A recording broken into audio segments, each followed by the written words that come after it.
I think the thing that makes me so fascinated about Star Wars Episode 9 by director J.J. Abrams is how this movie is going to have saga-wide implications that will change the franchise forever. This is Mike Zero. If you guys are new to the channel, do make sure to subscribe to see future Star Wars content. Now, when we examine Star Wars Episode 9, we do know that J.J. Abrams is currently very much hard at work during post-production as we speak. The film actually went into the editing phase just a couple of days ago. You know, once they wrapped filming, they took a little break, and now they're officially in post-production, doing all the special effects, etc. Now, these past couple of weeks or so, we've been learning a whole lot more about this film when it comes to some of the set leaks, the set designs, the concept art, and storyboard descriptions, etc.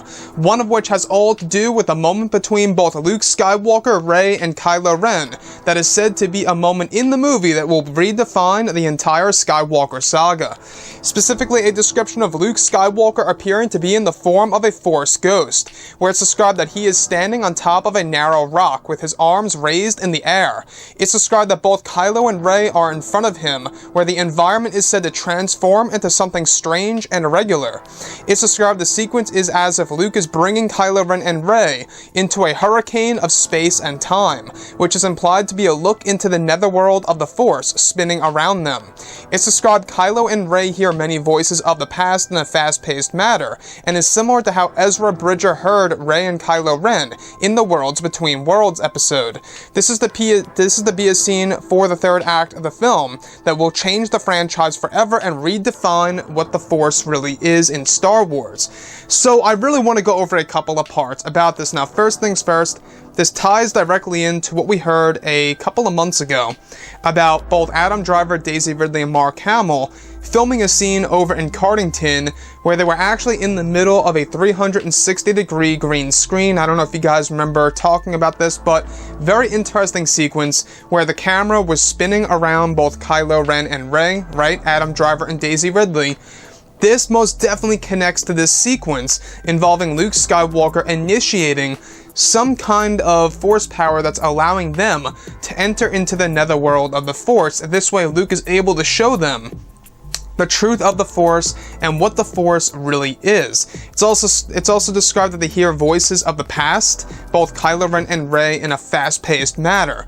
So expect to hear voices of characters like Yoda, Obi-Wan, Anakin, Palpatine, all characters that many fans are really familiar with in the Star Wars franchise. And to me, this sounds like it's going to be one of the most beautiful and brilliant moments in the third act of Episode 9 that is really going to have major saga-wide implications that'll make us look at the concept of Force ghosts in a different light.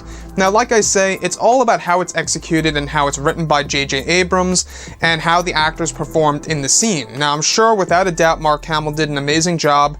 You know, he worked on this movie for a straight month, you know, during the month of January pretty much and the very beginning of February for a lot of the scenes in the third act of the movie. Some scenes that he shot over in September, I believe it was, of 2018 consisted of some of the flashback sequences. So, in between all of that, some of the scenes were shot on and off, but this scene in particular, alright, this is very impressive in my opinion.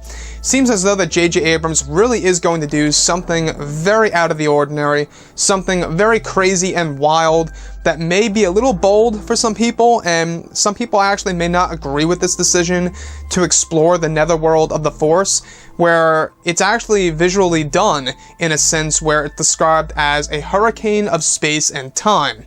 Now, not a literal hurricane, you know, not like wind and all that, but a hurricane as in, you know, moments of space and time surrounding them, spinning around both Rey and Kylo Ren, hearing the voices of the past from the originals and the prequels twirling around them.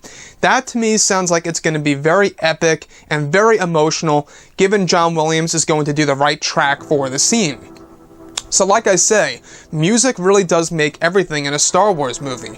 It can be executed well, it can be written well, but it's all a matter of the music. It really does add the power to a scene. Now, this is obviously J.J. Abrams' way of really expanding the character of Luke Skywalker and evolving him as a Force ghost. Now, this was something that was initiated by Rian Johnson in The Last Jedi, giving the Force ghost of Yoda the ability to manipulate the weather in the mortal world. Now, in this scenario, J.J. Abrams is giving Luke the ability in order to take mortals into the netherworld of the Force, showing them what it's like for people who have passed on and what that world really is like. Now, I'm not quite sure if that was ever explored in Legends, but it was somewhat explored in canon material in one of the Darth Vader comics, in which Vader goes into the spiritual realm.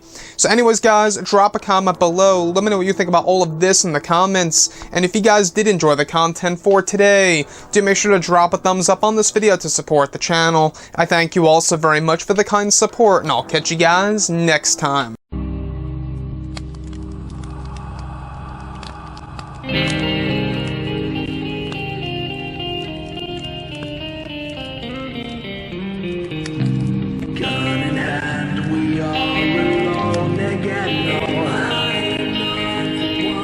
From night to moon, we hear them moans again. No.